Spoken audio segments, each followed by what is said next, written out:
This podcast is part of the Deluxe Edition Network. To find other great shows on the network, head over to deluxeeditionnetwork.com. That's deluxeeditionnetwork.com.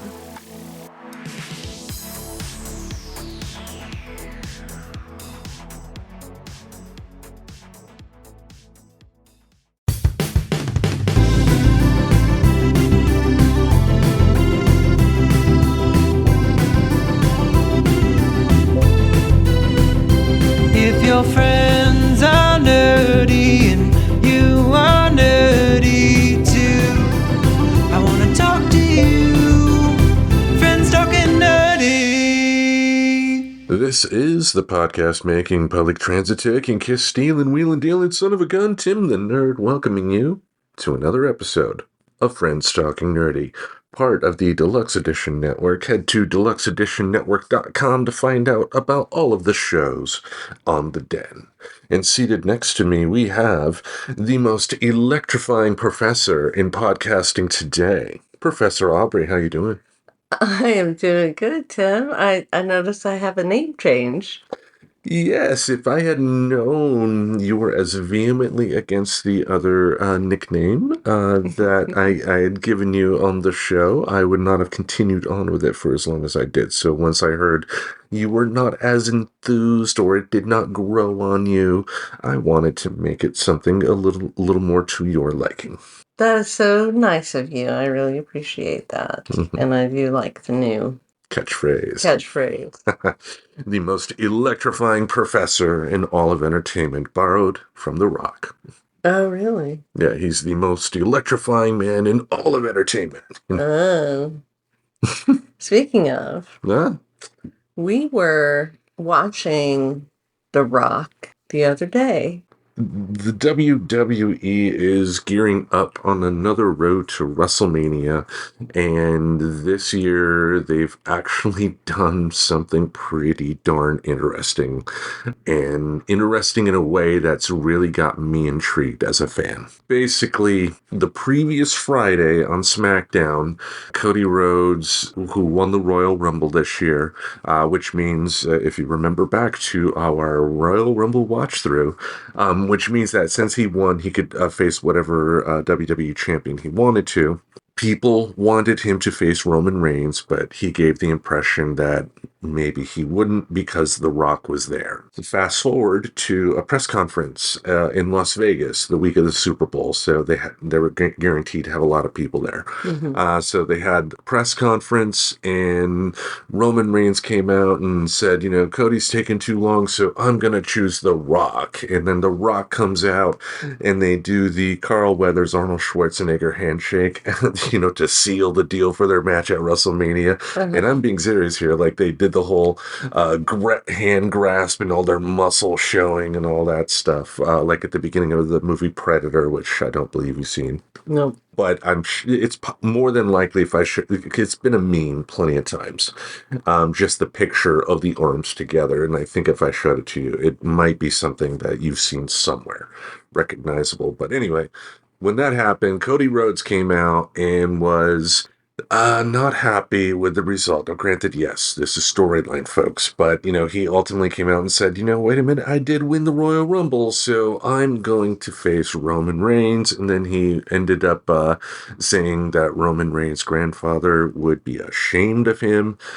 And that's when The Rock stepped in and said, you talk about his family, you're talking about my family. You're talking about his blood. You're talking about my blood. And then haul up and straight up slap Cody Rhodes across the face. Whoa. That is the beauty of wrestling. Now, originally, if those backstage stuff is true, originally the plan was to go with The Rock versus Roman Reigns, but people use their power, whether it be through social media or other ways, to, say, hey, we want Cody. So, to their credit, which is something they haven't really done in the past as much as they should have, they did pivot to go with Cody again. But I like how they're doing it because they're turning The Rock heel. The Rock's going to be a bad guy again. It really begs to question what WrestleMania 40 is going to look like this year, but that is a good thing to have on the mind at this point if you're a wrestling fan, because this means, what are they going to do next? I have to tune into TV next week to find out, or I have to go to their website to find out, and go to Peacock, watch an old episode to catch up, or something like that. So they're doing their job. Yeah, you saw it I think too. when you don't know all the backstories, it's not, that part of it is not as entertaining as just watching like people randomly smacking and throwing each other down, and the physical aspect of it.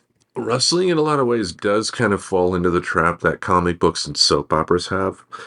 In terms of the amount of backstory, it can be hard for somebody new to jump in. Now, I mean, it doesn't stop people. Otherwise, that form of entertainment would have died off a long time ago. But, comic books aren't as big as the movies that are made based on the comic books themselves. So, it's not like there's a huge demand for that, and that's the same with wrestling. WWE, the top company, they get at best about 2 million people watching each week their shows, which is not bad, but, they're not exactly a worldwide NFL type powerhouse either.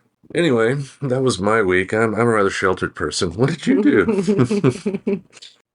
I've been working and adjusting to some new things. Like I got a new computer at work, and it's very different from the computer I have been using.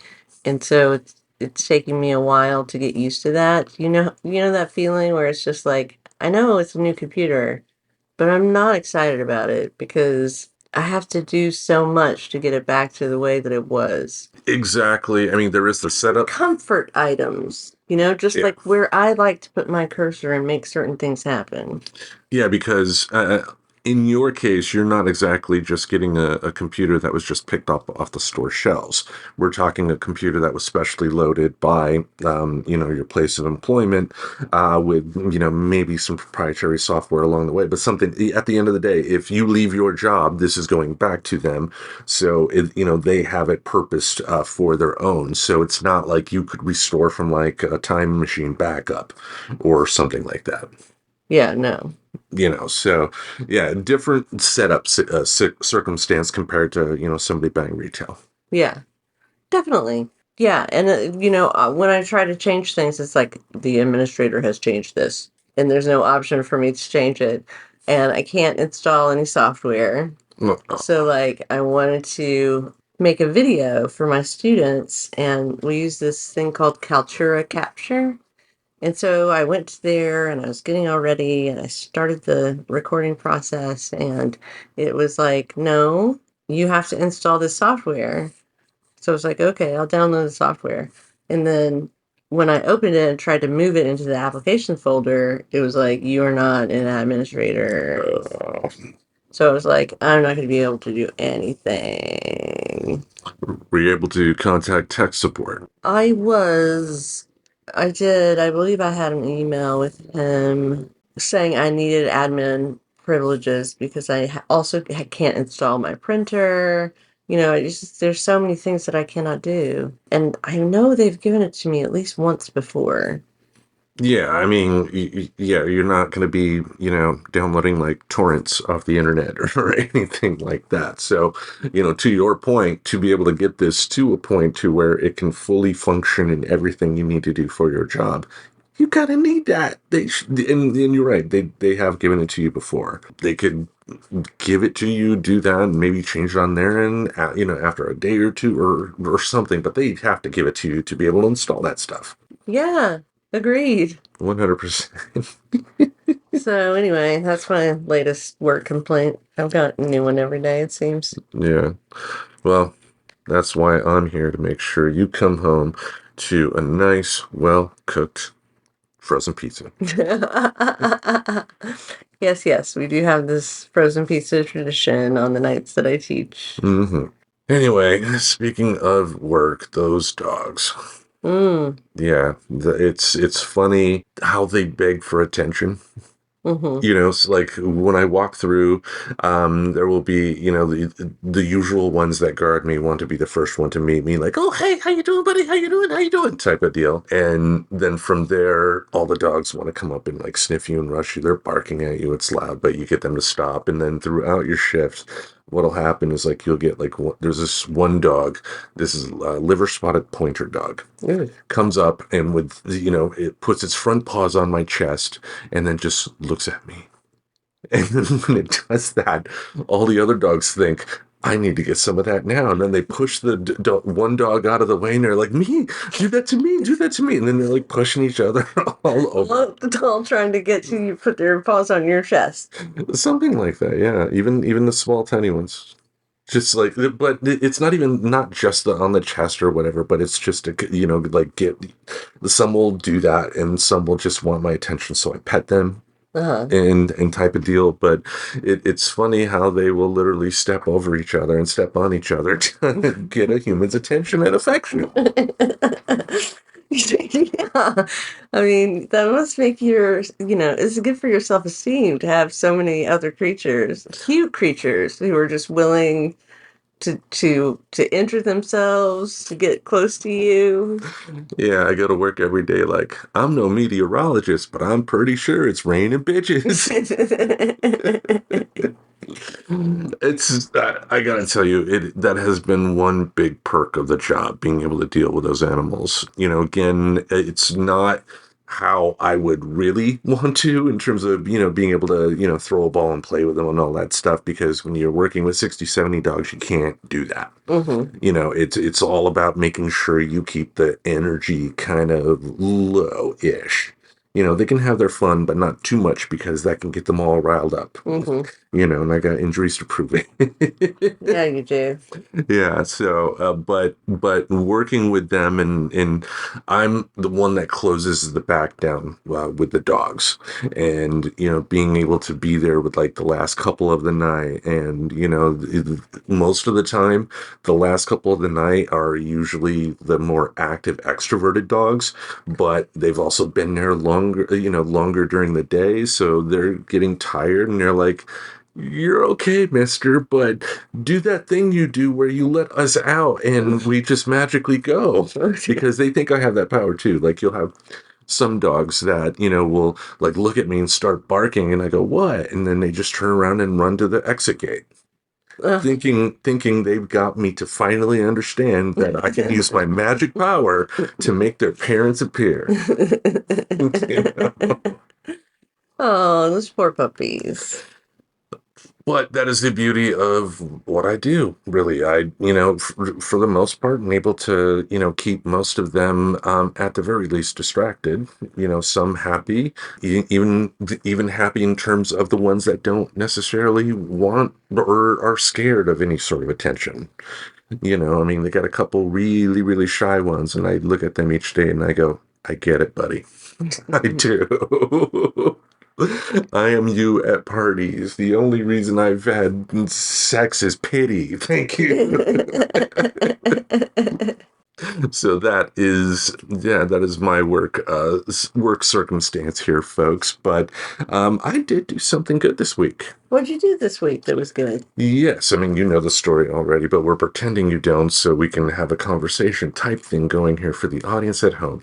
All right. Thanks for filling us in. Yes, I know. The Hollywood Theater on their website announced in a coming soon attraction that they were going to have one of their special ongoing series called Rerun Cinema.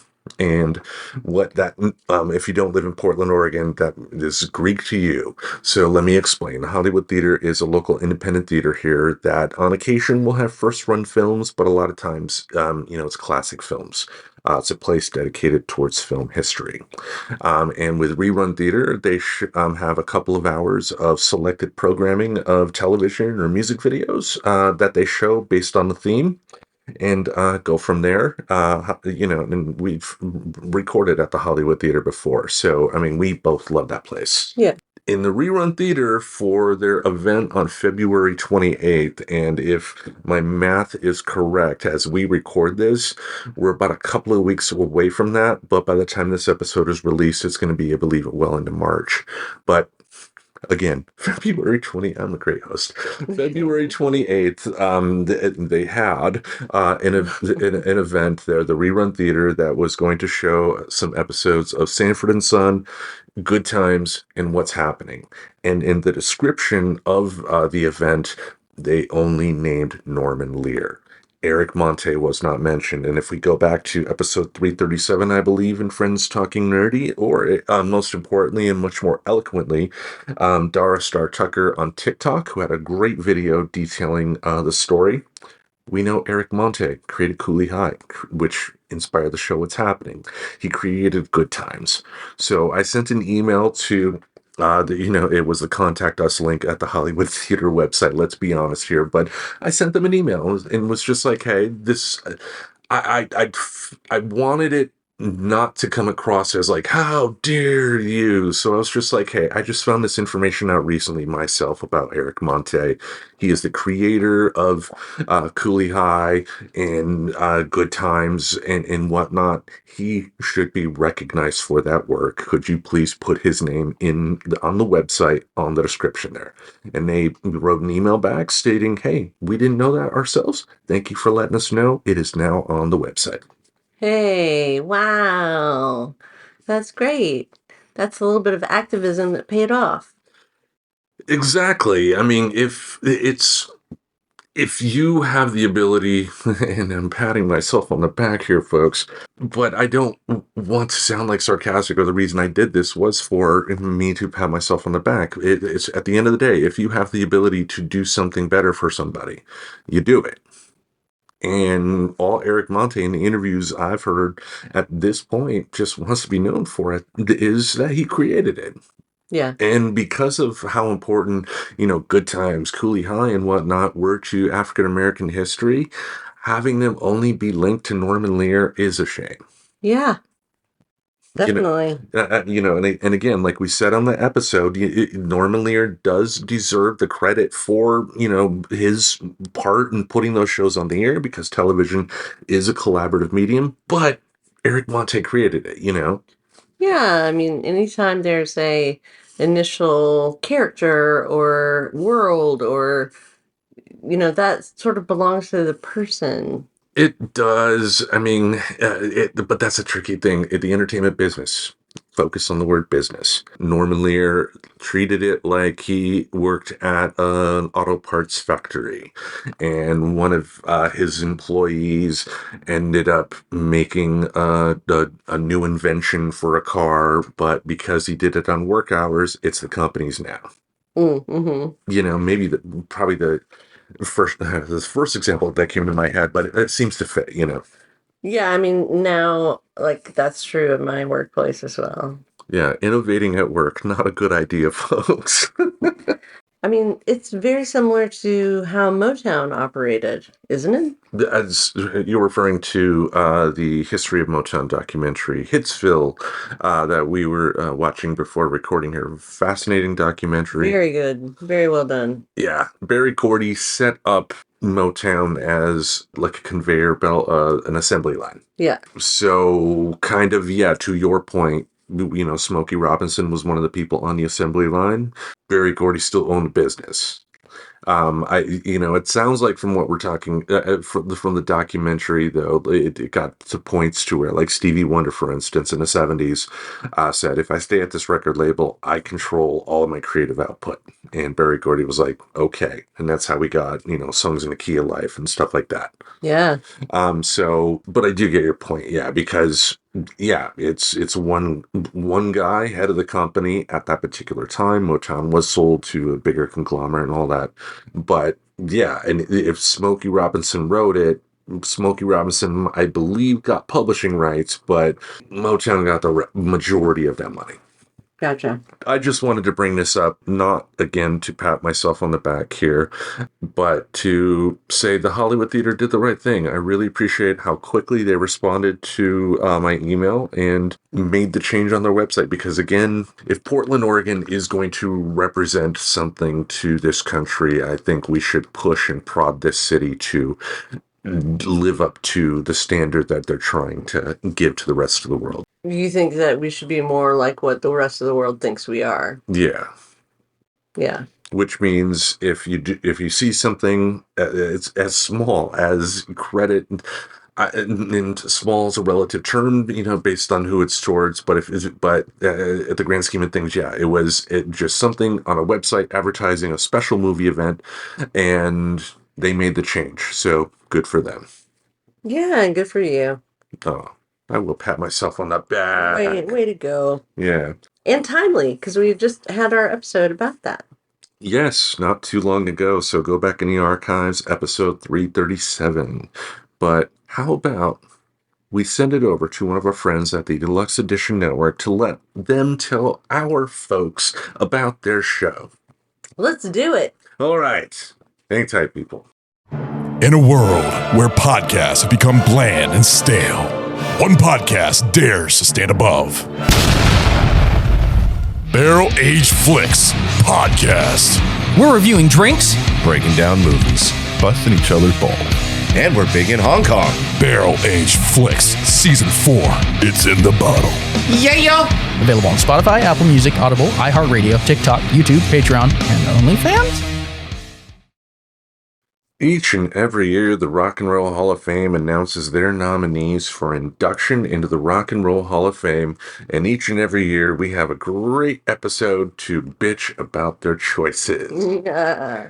Yes, folks, the 2024 nominees to the Rock and Roll Hall of Fame have been announced, and like we like to do on the show, since we love music here, we want to go through the choices, give our thoughts on it, and then at the end, something special, something we haven't really done before here, is that the professor and I will be going through and giving our 5 choices of who we would vote for if we had nominating ballots for the Rock and Roll Hall of Fame.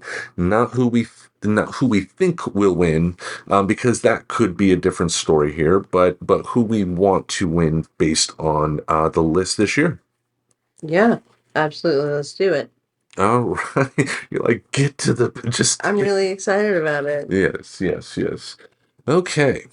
We're going to start off with the first name on the list, Mary J. Blige. Now, it looks like you have her Wikipedia up, so if there is some information that caught your eye, feel free to talk about it. But I will say myself, if you put a gun to my head, played a song of hers and played another song from another female R&B artist and say which one is Mary J. Blige, I probably would end up with a bullet in my head. I wouldn't know her song.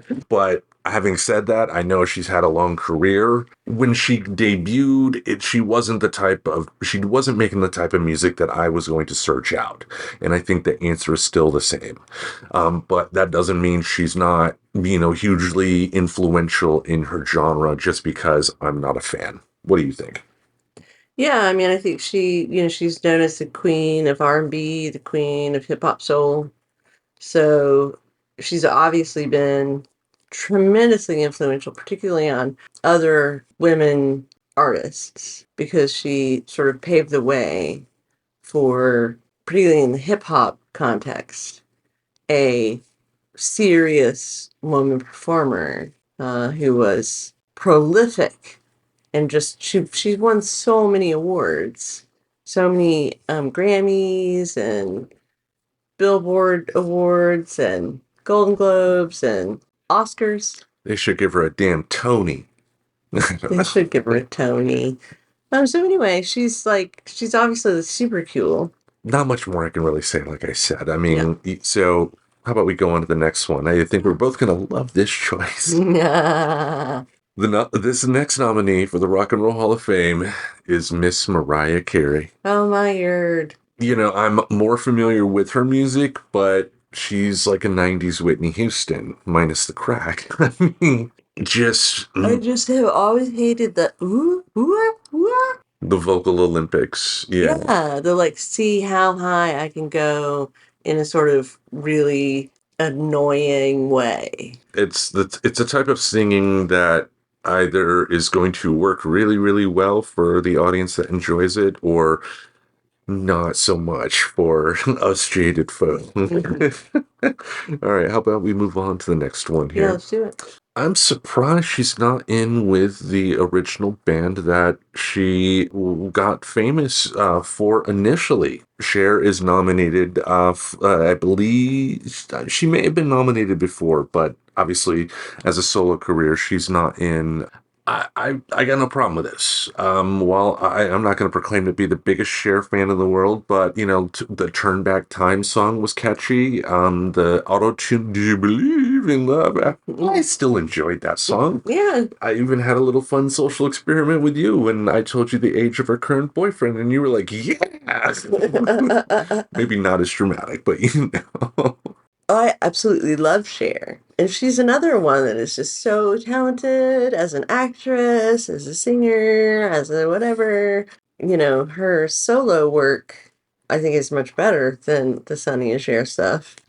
But the Sonny and Cher thing, shows that she has roots in rock music. Because, it was folk rock, it was pop, whatever you want to call it. But, it was definitely rock and went from there. And Cher, it's kind of like Rod Stewart in a way, if you think about it, in terms of just trying a little bit of everything. Oh, genre-wise, Yeah.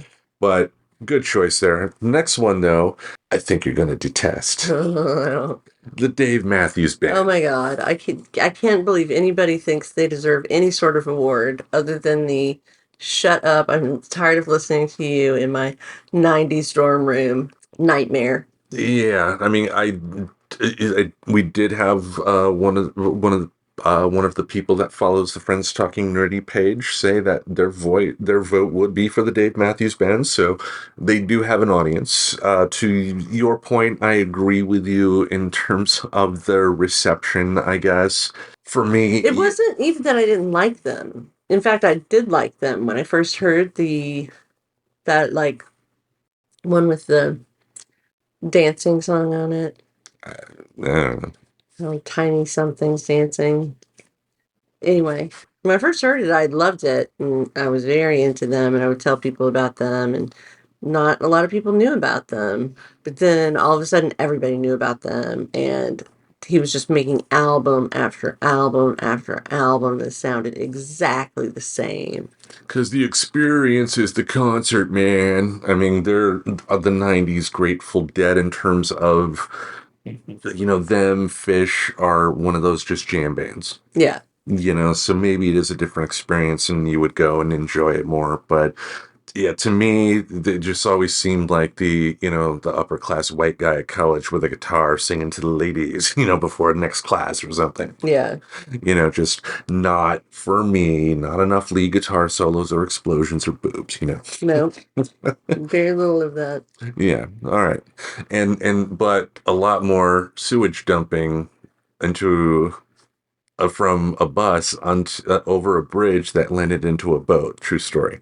Who does this involve? Dave Matthews Band tour bus stopped on the middle of a bridge and dumped the sewage off, and it just happened to land in a boat that was traveling underneath it. So they totally got caught violating the Clean Water Act. Yeah. Yeah, and they got to have the bus company, or if Dave Matthews, I'm sure Dave Matthews was probably sued too, but the fines were paid. I assume so, yes. Yeah, but, I can imagine people in a boat like, I'd rather hear your shitty music. Have your actual shit. Or they just be like, oh, there's Dave Matthews again. Yeah. He's such a great musician. Maybe if I bathe it, I don't know. I'll get some of his power. His strength be in me. Yeah, all right. Shall I go on to the next one? Yeah. When you have number 2 jokes, people, there's only so far you can go before you have to move on. All right, this next choice here.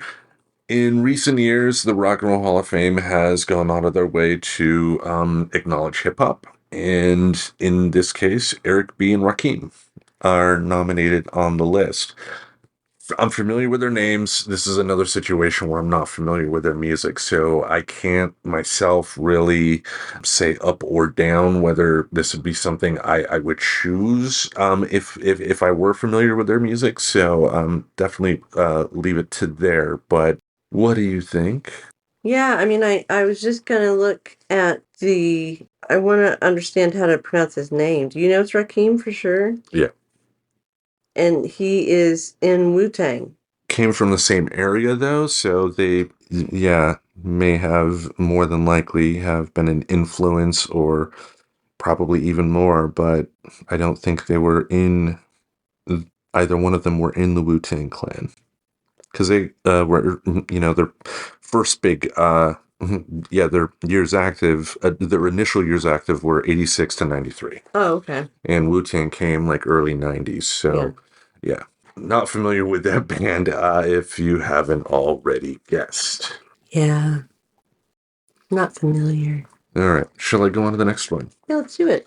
This one is a bit of a surprise, but it shouldn't have necessarily have been because of Jan Wenner, the former head of the Rock and Roll Hall of Fame, being kicked off the board for his extremely ignorant fucking comments when he was trying to promote his book. This band is Foreigner. Apparently, there had been a rumor going around that Jan Wenner didn't like Foreigner, had it in for them, and did his best to keep them off the ballot.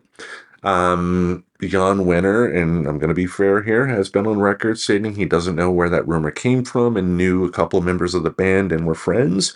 But Jan Wenner does have a history of not liking bands like the Monkees, and, keeping them off the ballot that way. So with Foreigner, I'm not a huge fan. Jukebox Hero is okay, but on the flip side too, like in a lot of ways, they do remind me of like the 70s Nickelback. Yeah. Because, like with anybody that lived through the Nickelback era, folks, everybody proclaimed to hate Nickelback, but they sold tons and tons and tons of records. Right.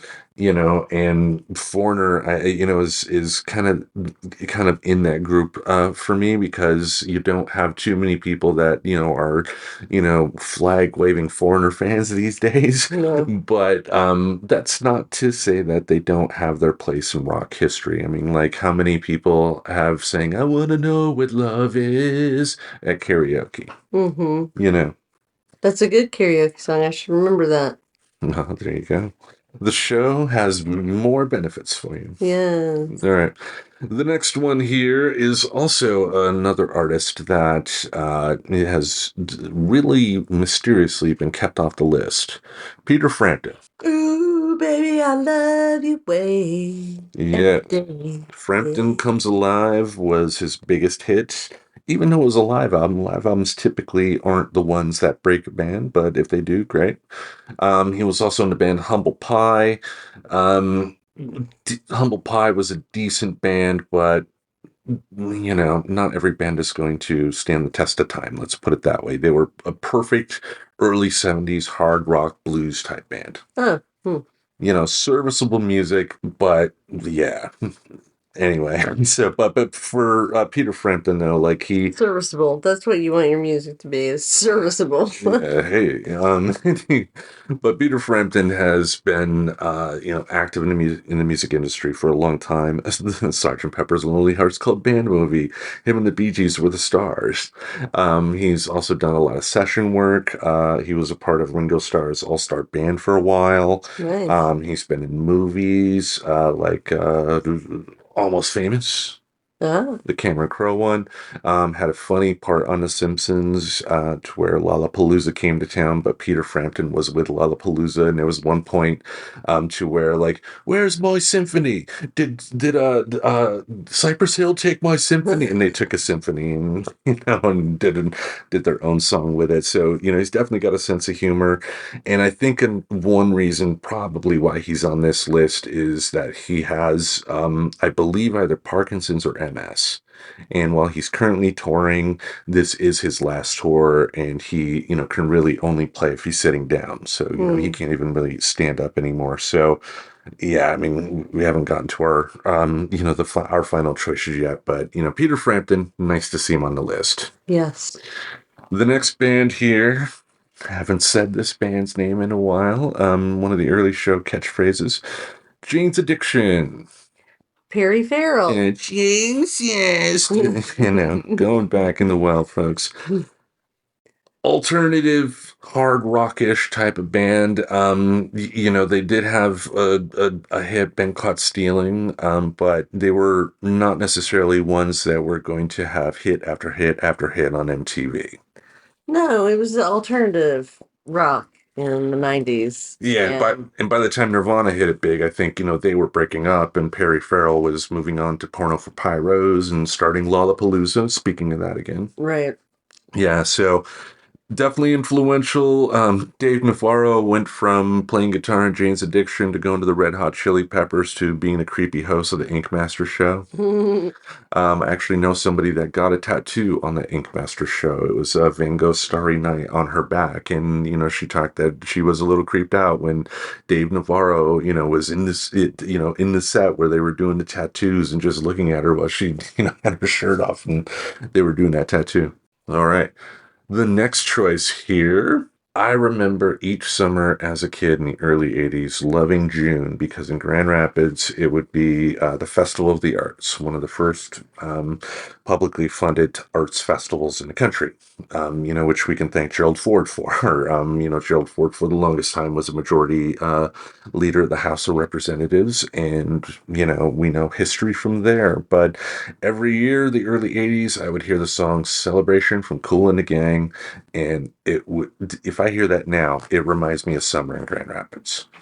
And Kool and the Gang got nominated for the Rock and Roll Hall of Fame here. And the more I listen to groups like this, from the 60s and 70s, like them, Isaac Hayes, James Brown and stuff like that, this is rock. It is rock. I mean, it's done differently, and for a different audience too. You can make music for different audiences. There's nothing wrong with that, but you got to call it what it is. There are plenty of quote unquote traditional rock groups that, sound like that too, if you know what I mean. But these guys are influential as well. Let me put it that way. I'm not trying to diminish them. I'm just saying that thinking that they're not rock is kind of silly. Saying that they're not what? Thinking that they are not, that they don't qualify to be in the Rock and Roll Hall of Fame because they're not a rock and roll band. They play their own instruments, for goodness sake. Yeah, that's just silly. It is people who are influencing or have influenced rock and roll, who have contributed to rock and roll. Exactly. Even in spirit, which, sometimes you got to grit your teeth through some of the nominations, but, in spirit, like when Dolly Parton got nominated and inducted, she never put out a rock record until the induction, but, she did have that rock and roll spirit in terms of being a successful woman in a male-dominated genre. Uh-huh. Kicking barriers down for plenty of women in country music to do more than just, the basic type of stuff that they were doing at that particular time. And yeah, there were names before Dolly as well. I'm not saying there weren't, but you get my point. Yeah. Yeah. All right. Shall I go on to the next one? Yes, let's do. I feel quite old with this choice. I think that's another part about growing older is that bands that got their start when you were a kid are now being inducted into the Rock and Roll Hall of Fame. And this is one Mr. Lenny Kravitz. Oh my goodness. Speaking of Eric Monte, there is a connection here because his mother, Roxy Roker, I forgot her character name, but she played a supporting character on The Jeffersons, and her husband was white. Oh, yeah. Yeah, that was Lenny Kravitz's mother. Really? Yep. And Zoe, Lenny Kravitz's daughter, Zoe Kravitz, who played Catwoman in the latest Batman movie, connected to Eric Monte as well. Wow. 6 degrees of separation. But Lenny, the first time I heard him was watching the video for Are You Gonna Go My Way? And that, for my list, if you have a top 5 for best rock songs of the 90s, that's up there. That has to be up there. And it's just one hell of a classic video. And apparently, Dave Grohl has a story that at the 93 MTV Video Music Awards, Kurt Cobain was off stage listening to Lenny Kravitz play and was doing air guitar and stuff like that. That's so cute. Yeah. So, Lenny Kravitz, folks, what are your thoughts on Lenny? I liked Lenny back in the 90s. I think, I don't know that his work was substantial enough, really, for me to think that it'd be good to have him there. Well, I think the problem is, like, he started hitting it big once rock was starting its decline. Mm-hmm. You know, and the fact that, you know, he's still playing is great and all, but a lot of the rock bands that are out there and touring are essentially at this point legacy bands. And there's nothing wrong with that. I mean, I saw the Who in concert, ladies and gentlemen. So if you have a chance to see legends in concert, do that. But like rock and roll, in terms of newer artists, is not as popular as it once was, and more than likely, probably won't ever get to the heights it did again. I'm not saying it will disappear. Music doesn't just disappear, you know, otherwise we wouldn't know who Beethoven was, right? But popularity wise, it comes and it goes. Like Frank Sinatra type of music was big to the teenage girls at one point until it wasn't. Yeah. The next one here, another 90s band. I thought they were annoying British douchebags. Uh-huh. And apparently they are annoying British douchebags. Yes. But, you know, that doesn't mean they haven't had an influence of some sort. Oasis. Yeah, I don't know what influence they have had. I don't know either. Yeah. Shall we go on? Yeah, let's go on. We don't really have anything to say about Oasis. Yeah. All right. The next one here. Yeah, like her music, sonically, if you just, you know, heard her music for the first time today, it may not be what comes to mind when you think of rock and roll, but she definitely lived a rock and roll type of lifestyle. And sadly, she is recently passed away. Sinead O'Connor. Yes. Love Sinead O'Connor. Love to see her on the list. I do not think of her as a rock artist. I don't think of her as a folk artist. I think she's very much in her own genre. Like, you don't think, oh, there's a bunch of people that sound like Sinead O'Connor. Like, they're not. Yeah. And, you know, she was very outspoken, political activist. Yeah, including the Saturday Night Live incident where she ripped up a picture of the Pope in protest because of the sexual abuse scandal that was happening there. And yet, at the time when she did it, the extent of the abuse was not as publicly known, and people didn't take it kindly. And a week or so later, at Madison Square Garden was the Bob Dylan birthday concert. That they had on pay-per-view, and she ended up singing and got booed out of the place. And Chris Christopherson, of all people, came on stage, gave her a hug, and said, "Don't let the bastards get you down." Oh, you could hear that on the mic. Oh, Chris Christopherson. Yeah. And by the way, Chris Christopherson, his son, for a brief minute, worked in the WWE as a wrestler. What? Jody Christopherson. Yeah, apparently he got the job, Jody did, because he went up to Triple H one time and was like, hey, thank you very much for hiring me on and whatnot, blah, blah, blah, but didn't mention his dad. But then somebody mentioned to Triple H, hey, you know that kid? You worked with his dad in the third Blade movie, which Triple H did. Triple H had a supporting part in that movie when they were trying to make him a movie star, which didn't quite work out. No. Anyway, shall I go on? Yes. All right, the next one on their list here is already in the Rock and Roll Hall of Fame for being in a different band. And I'll kind of segue into this by some information I just heard recently, which kind of blew my mind. The Doors. Before Jim Morrison passed away, there were actually some concerts that were scheduled in Paris that the Doors were supposed to play. And their opening act, what would have been their opening act if Jim Morrison had survived? Black Sabbath. Wow. That would have been a hell of a show. Yes. But Ozzy Osbourne is finally nominated for induction into the Rock and Roll Hall of Fame for his solo career. And I would argue, if it weren't for Ozzy's solo career, in America at least, we don't necessarily have the same esteem for Black Sabbath that we do. Now, music historians, different story, they would, do their job and say it. But I think the general public is not, in America, is not going to be into Black Sabbath, if not for Ozzy's solo career. Now, in Europe, different story. Because I say this because Ozzy and Ronnie James Dio as the two lead singers of Black Sabbath, but there have been more. Oh, really? Yeah, because they went, Black Sabbath had a couple of different singers in the 80s and 90s, but in America, they never really hit it big. And the shame is, and they talk about it in the Dio documentary, Sabbath's last record with Dio was just before MTV hit. They didn't make a video. And so videos being what they were, but Ozzy ended up going solo around that time and started making videos of his own, shown late at night at first, but the more time went on, started getting some real hits. But this one, well done, much deserved, and he should have been nominated for solo work a long time ago. Yeah. All right, next one on the list. This one kind of shocked me because I like, she's a known singer, but a known singer for one song, really. Sade. Yeah, Sade. Fine singer, but nothing exciting. So I think maybe, maybe she's very popular in other parts of the world, or That's certainly may be the case, but doesn't seem like anything to do with rock and roll.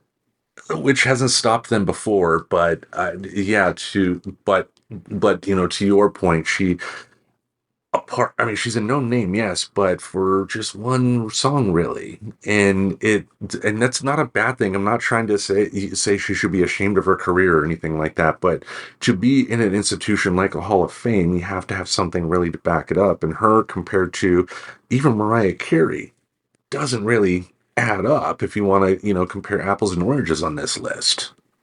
I'd go for Sade before I go for Well, you get my point, though. But in terms of like record sales and all that stuff. Yeah. Yeah. So, yeah. Spoiler, folks. I don't think Sade is on either of our lists. But the last one here, they've been nominated before. They are nominated again. And if you're going to include, hip hop royalty into the Rock and Roll Hall of Fame, at some point, these guys need to be inducted. If not this year, hopefully soon. A Tribe Called Quest. Love Tribe Called Quest. It was at that interesting point in the late 80s, early 90s when hip hop was starting to go beyond what 60s was to rock and roll. The late 80s, early 90s was to hip hop. In terms of the change of sound to something more sonically grand, to less focused on actual having, scratch records or something like that, but, focusing on samples and whatnot. And Tribe Called Quest, just damn good, yeah. Damn good. But damn good. Like we said, what we are going to do now is give our 5 choices. I mean, we've already kind of gone through, so we don't have to, spend 40 minutes explaining why for each choice, I guess, unless there's an explanation we want to give. But what we're going to do is give our 5 choices of who we would vote for if we had a ballot for the Rock and Roll Hall of Fame nomination this year. So, did you want me to give mine? I think we should go back and forth. Okay. And are these in any particular order? No. No particular order. Okay. You start. What? No. All right. My number 1, I would have to go with Cher. Wow. I would go with her because, the Sonny and Cher stuff. If she doesn't go solo in the 70s and 80s and break into Hollywood, maybe, they're on Time Life, commercials that pop up every now and then. I get that. But, her work afterwards, her solo work speaks for itself. The Turn Back Time was a rock album. I mean, it was a rock song. So I think she definitely deserves to be inducted. She's one hell of a musician. I'm not ever going to proclaim to be the biggest fan of Cher, but I respect her. Oh yeah, I have tons of respect. Mad props for Cher. Definitely. Okay, well, my number 1 is definitely A Tribe Called Quest. All right. Just in terms of everybody on there who I really want to see get in, and I'll be disappointed if they don't, is Tribe Called Quest. All right. My number 2, I would have to go there, Peter Frampton, because he has such a rich history in late 60s, early 70s, the British music scene there, because of his solo work and, because of his work in, films and TV shows and whatnot. Like, he deserved it a long time ago. Like, he's one of those people, like, I'm kind of mad Warren Zevon's not on this list, Oh, yeah. but he's one of those people in the Warren Zevon category that did so much, but for whatever reason, just nobody wants to pull the trigger on this final thing. And like I said, with his illness, now's the time. Yeah, totally. My number 2, I'm going to go for Sinead O'Connor. Mostly just because I love her. Well, there you go. That's all it takes, right? I mean, because I can vote for whoever I want. exactly. All right, my third one. Not a big fan of this band, but I think especially with Perry Farrell being aboard, Jane's Addiction.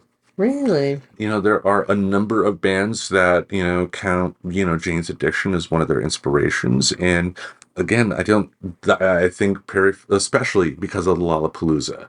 I mean, that was an important, and still is in some ways, an important music festival. And, what is rock known for in a lot of ways? They're fun music festivals.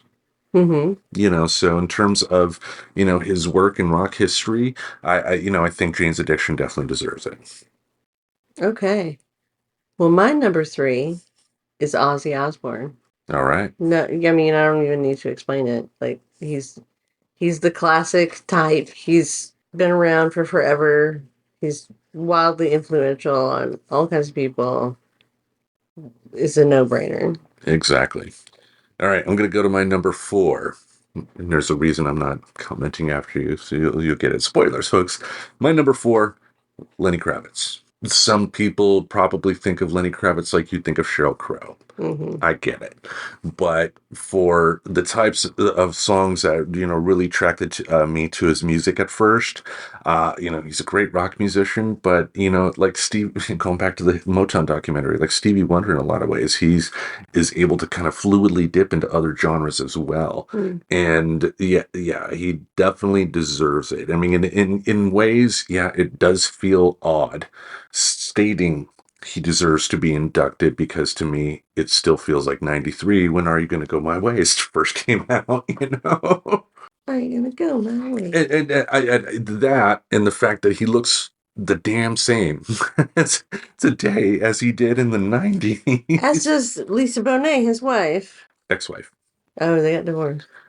A long time ago, because the song, there's a song he and this woman wrote for Madonna called Justify My Love. Oh, yeah, I know that song. Yeah, Lenny Kravitz had an affair with the woman he wrote that song with. Oh. And the Lenny Kravitz song, It Ain't Over Till It's Over. Oh, yeah. He wrote that for Lisa Bonet as a I Hope You Take Me Back type of song. Oh. But to be fair, though, it's from the sounds of it, it sounds like him and Lisa Bonet are still friends. They have kids together and stuff. They do. Zoe Kravitz. Yeah. Yeah. So yeah. Anyway, you're number 4. My number 4 is Kool and the Gang. It is, I think, very influential R&B. Agreed. Like a lot of white guys in my position in '94, I've discovered that Kool and the Gang had more than one song with the Pulp Fiction soundtrack. Yeah. With Jungle Boogie, but being able to dive deeper into their repertoire.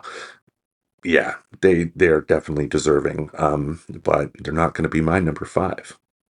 Who is? My number 5, Ozzy.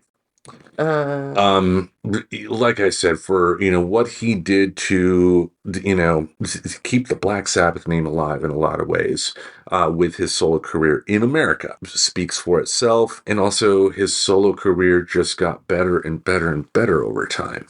If you want a great album out there, I believe it was released in 91. 91 had a great year for albums. The No More Tears album had some amazing songs on there, including a ballad that was co-written by Lemmy from Motorhead called Mama, I'm Coming Home. Oh, I know that one. Mm-hmm. That was one of the really popular ones when Ozzy became popular again. More mainstream popular. More mainstream, yeah. The No More Tears album was the album that kind of broke him into the mainstream, because by that time he got his drug use under more control than he had in the past. As an addict, he would be the first to tell you it's a lifelong struggle. But, he was on a good swing at that particular time and and speaking of music concerts, I guess Lollapalooza at one point said, "No, we don't want you playing here, Ozzy." So he was like, "Okay, I'll start my own late 90s Ozfest, a metal festival." Nice. Yeah. All right, you're number 5. Ozfest, I love it. Okay, for my last choice, my last vote, I'm going to vote for Mary J. Blige. All right. Now, I know I don't know much about her, but I do know that she's this woman. She's a BIPOC person. She is badass, and she's won tons of awards. So I'm going to just assume that her music's really good. Well, yeah, maybe we'll have an update next week. Yeah, we'll listen to some Mary J. Blige, and then we'll... No, you update. can. You can. Okay, I'll listen to some Mary J. Blige. I mean, you're the one voting for her. Yeah, I'm voting for Sight Unseen, just based on reputation alone. I like your name. I like the J. Well, there's nothing, there's no basis for these votes for these people who are voting in this. Because that is yeah, I mean... It's a secret ballot, right? One, it's a secret ballot, but two, it is ultimately at the end of the day just personal choice. Like the Ramones, I believe, are in, but did the Ramones sell a lot of records? Not really. Did the Ramones sell out stadiums? No, but they're one hell of an influential band. Yeah. So it's the music industry is weird in what is considered, acknowledgeable in terms of an honor like this. If you consider it an honor, there are some bands like Iron Maiden who don't consider it an honor and said if they were, inducted, they would not show up. So, Iron Maiden. Yeah. Well, they got a couple good songs. No, yeah, they do. Yeah. 666, the number of the beast. Yeah. Anyway. We will talk more about the Rock and Roll Hall of Fame. Usually around April-ish is when the announcements are made as to who it will be inducted, and we'll go over the choices at that particular time. I would say overall, people got to get used to the fact that we're not going to have a complete list of nominees who play just rock and roll anymore. Mm-hmm. That's not going to happen. They, they're making it clear that they want this to represent American popular music. Yeah. Or popular music in whole, I should say. So to me, it's like, you gotta judge based on a lot of things. I don't know, but it's all personal fucking choice. I don't know why I'm rambling at this point. Yeah, it's just completely subjective. It really is. Yeah, just because like a lot of people, like Mariah Carey is definitely going to get in because she's still a big record seller, and a lot of people will tune in to watch. She's not necessarily going to get voted in because people are thinking, oh, she's did this for music history, she did that. No, this is an organization that wants money to keep their museum in Cleveland up and running. Yeah. And I believe they do. It's their big moneymaker. It's their big moneymaker. But even though I'm cynical, the reason why I will always talk about this, besides the fact that you have at least one episode in the can each and every year, is the fact that a lot of these people that we mentioned here, like a Peter Frampton or a Foreigner or something like that, are maybe new names to people, or like Mary J. Blige with me. Yeah, and me. Yeah, they may be new names, and if talking about it like this gets people to say, I'm going to give that a try, I don't think that's a bad thing at all. No, of course not. Yeah, so we want to encourage that spirit, not the spirit of the Rock and Roll Hall of Fame does everything great, Yeah. So anything else you would like to say to our lovely fans at home? I don't think so. All right. So for the most electrifying professor in podcasting history, each Monday we'll have something in this podcast space to entertain your ear holes. Till we meet again, we bid you adieu. Hey, see ya. Goodbye. Subscribe to Friends Talking Nerdy on iTunes, the Google Play Music Store, as well as Spotify. Remember to support Friends Talking Nerdy on Patreon. Goodbye, darling.